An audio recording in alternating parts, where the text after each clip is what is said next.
चलिए स्टार्ट कर लेते हैं क्वेश्चन नंबर 6 3.1 का। Given the linear equations 2x + 3y - 8 = 0, right another linear equations in two variables such that the geometrical representation of the pair so formed is. यहाँ पे हमें एक इक्वेशंस दे रखी है और दूसरी इक्वेशन हमें खुद से बनानी है, जिससे कि जो हमारी ग्राफ पे लाइंस हैं वो क्या होनी चाहिए, इंटरसेक्टिंग होनी चाहिए। एक इक्वेशन हमें क्या दे रखी है, 2x + 3y - 8 = 0। दूसरी इक्वेशंस हम अपने आप से थोड़ा सा सोच के लिख लेते हैं। तो मतलब a1/a2 की जो रेशो है वो b1/b2 के बराबर नहीं होनी चाहिए। तो इसका तो हम अगर ट्वाइस कर लेते हैं 4x, अगर हम इसका भी ट्वाइस कर लेंगे तो ये रेशोज क्या हो जाएंगी, बराबर हो जाएंगी, और हमें तो ये बराबर नहीं रखनी है। तो इसका कुछ भी लिख लेते हैं 5y, c कुछ भी रख सकते हैं अपने आप से, -7 = 0। अब इनके रेशो निकाल लेते हैं। a1/a2, a1 वैल्यू है 2, a2 हमारा है 4, b1/b2, b1 3, b2 5, 2 1 जा 2 2 जा।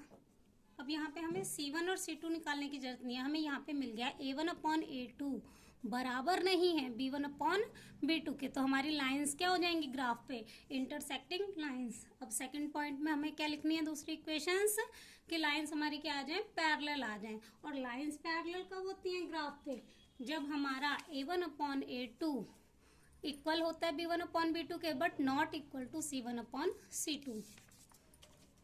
तो पहली इक्वेशन तो वही सेम आ जाएगी, 2x + 3y - 8। अब दूसरी हम अपने आप से सोच लेते हैं, इसका हम ट्वाइस कर देते हैं 4x, और इसका भी हम ट्वाइस कर देते हैं, पर साइन भी सेम ही होना चाहिए, चेंज नहीं होना चाहिए। 6y, c को हमें इक्वल नहीं करना है, तो 5 = 0। तो a1/a2 2/4, b1/b2 3/6, 2 1 जा 2 2 जा 3 1 जा 3 2 जा, c1/c2 -8/5, माइनस से माइनस कैंसिल हो गया, तो क्या बच गया 8/5। यहाँ पे हमारा a1/a2 इक्वल हो गया b1/b2 के, but not equal to c1/c2। तो हमारी ग्राफ पे लाइंस क्या हो जाएंगी, पैरेलल।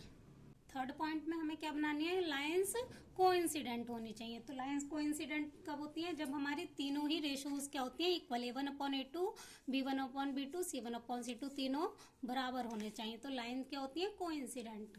तो जो हमारी गिवन इक्वेशन है 2x + 3y - 8।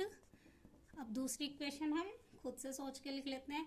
हम सभी का क्या कर देते हैं, ट्वाइस कर देते हैं या फिर थ्राइस भी कर सकते हैं। 4x + 6y - 16 = 0। तो अब हमारा a1/a2 क्या हो जाएगा, 2/4, 2 1 जा 2 2 जा, b1/b2 3/6, 3 1 जा 3 2 जा, और c1/c2 -8/16, माइनस से माइनस कैंसिल हो गया, 8 1 जा 8 2 जा 1/2। तो यहाँ पे हमारी तीनों ही रेशो क्या हो गई, इक्वल। a1/a2 इक्वल हो गया b1/b2 इक्वल हो गया c1/c2। तो अब हमारी लाइन क्या हो जाएंगी ग्राफ पे, कोइंसिडेंट।